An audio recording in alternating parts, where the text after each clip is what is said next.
করতে হচ্ছে প্রশ্নের মুখে। সশস্ত্র বাহিনী মোতায়েনের পর থেকেই চট্টগ্রামে কোথাও কোনো সহিংসতা বা অপ্রীতিকর ঘটনা ঘটেনি। অবশ্যই তল্লাশি প্রয়োজন, কার্ফিউর ভিতরে বেরিয়েছি তো জবাব দিতে করতে হবে না, কেন বেরোচ্ছি আমরা? চেকপোস্টে ওনাদের যেটা দায়িত্ব ছিল ওনারা ওইটাই পালন করতেছে। ফাইল দেখাইলাম, ফাইল নিয়ে বাইরে হয়েছি, তো ফাইল দেখাইলে আপনি ছেড়ে দিচ্ছে আর। কারফিউ জারির তৃতীয় দিনে রাজশাহীর পরিবেশ শান্ত। নগর জুড়ে সার্বক্ষণিক টহলে সেনা সদস্যরা। ফলে এখন পর্যন্ত নগরীর কোথাও কোনো সহিংসতা বা অপ্রীতিকর ঘটনা ঘটেনি। নগরীর বিভিন্ন মোড়ে মোড়ে পুলিশের তল্লাশি চলমান থাকলেও কিছুটা শিথিলতা দেখা গেছে যান চলাচলে। আমি অসুস্থ মানুষ, ওষুধ নেওয়ার জন্য রাজশাহীতে এসেছি। মেডিকেলে যাচ্ছি, আমি রোগী আছে, পুলিশ কার্ড দেখে ছেড়ে দিল। রংপুরে নগরীর প্রত্যেকটি মোড়ে আজও তল্লাশি চালাচ্ছেন সেনা সদস্যরা। কঠোর পাহারায় রয়েছে পুলিশ ও বিজিবি।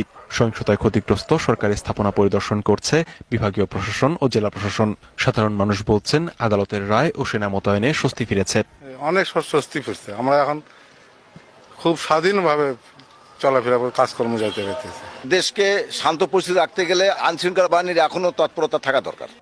খুলনায় কারফিউতে বিনা প্রয়োজনে বাইরে বের হওয়া সবাইকে তল্লাশির পাশাপাশি জবাবদিহিতার আওতায় আনা হচ্ছে। তল্লাশি বেশি জোরদার মহানগরীর শিববাড়ি, পাওয়ার হাউস মোড় সহ কয়েকটি এলাকায়। জনসচেতনতা বাড়াতে কারফিউ শেষ হলো, অ্যান্টিবায়োটিক এসে দিতেই হবে। সকালে ডোজ দিতে পারিনি, রাতে শেষ হয়ে গেছে, এখন হঠাৎ দেখছি তাই সকালে একটা অ্যান্টিবায়োটিক ওষুধ নিতে আসছে। ময়মনসিংহে রাস্তায় ব্যারিকেড দিয়ে যান চলাচল নিয়ন্ত্রণ করছে আইনশৃঙ্খলা বাহিনী। কোনো প্রকার অপ্রীতিকর ঘটনা ছাড়াই শান্তিপূর্ণভাবে চলছে তৃতীয় দিনের কারফিউ। ভোলায় নদীতে টহল জোরদার করেছে নৌবাহিনী ও কোস্টগার্ডের সদস্যরা। এছাড়া নরসিংদী, সাভার, গাজীপুর সহ সারা দেশেই তৎপর আইনশৃঙ্খলা বাহিনীর সদস্যরা। লিখনকান্তি ভৌমিক, ডিবিসি নিউজ ডেস্ক। বেলা 2টা থেকে বিকাল 5টা পর্যন্ত কারফিউ শিথিল করা হয়েছে। রাজধানীর মালিবাগ এলাকা থেকে কারফিউ শিথিলের আগ মুহূর্তের চিত্র তুলে ধরছেন সহকর্মী মোহাম্মদ হোসেন।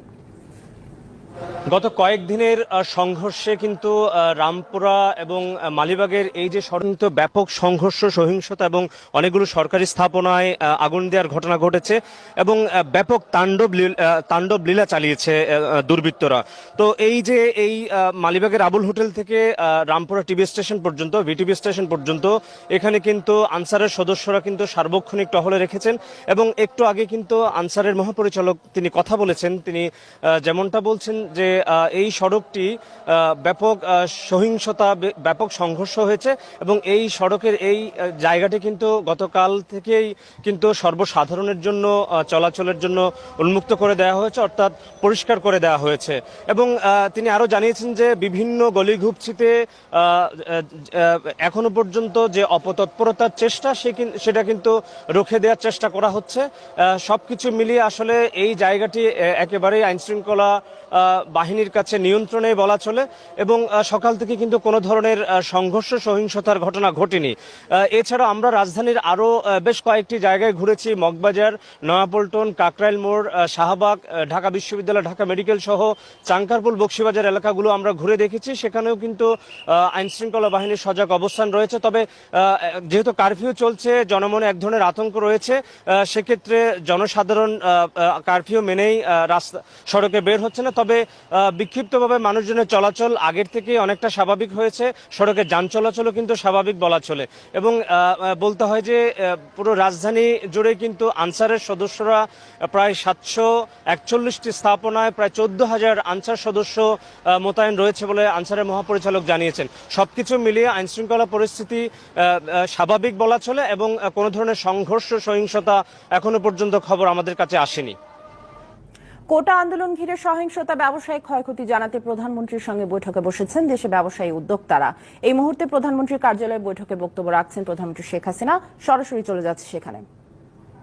বিভিন্ন মন্ত্রণালয় বিভাগের সচিববৃন্দ এবং প্রিন্ট ও ইলেকট্রনিক মিডিয়ার সম্মানিত সাংবাদিকগণ, মতবিনিময় সভার শুরুতেই আমি মাননীয় প্রধানমন্ত্রীর বেসরকারি শিল্প ও বিনিয়োগ উপদেষ্টা জনাব সালমান ফজলুর রহমানকে তার স্বাগত বক্তব্য প্রদানের জন্য সবিনয় অনুরোধ জানাচ্ছি।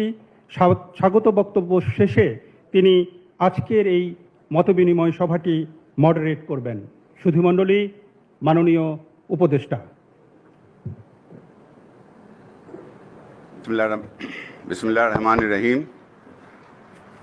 মাননীয় প্রধানমন্ত্রী জননেত্রী শেখ হাসিনা, মাননীয় মন্ত্রীগণ আছেন, মাননীয় প্রতিমন্ত্রী, ব্যবসায়ী নেতৃবৃন্দ, আমার ব্যবসায়ী বন্ধুরা, আসসালামু আলাইকুম। আমি শুরুতেই গভীর শ্রদ্ধার সাথে স্মরণ করছি সর্বকালের সর্বশ্রেষ্ঠ বাঙালি, আমাদের জাতির পিতা বঙ্গবন্ধু শেখ মুজিবুর রহমান, যিনি আমাদের প্রিয় বাংলাদেশ দিয়েছেন।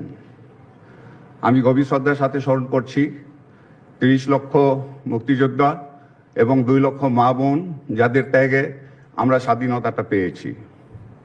আমি গভীর শ্রদ্ধার সাথে স্মরণ করছি সেই কালো রাত্রে 15ই আগস্টে যারা শাহাদত বরণ করেছেন, বঙ্গবন্ধু, বঙ্গমাতা শেখ কামাল, শেখ জামাল, শেখ রাসেল এবং তাদের সাথে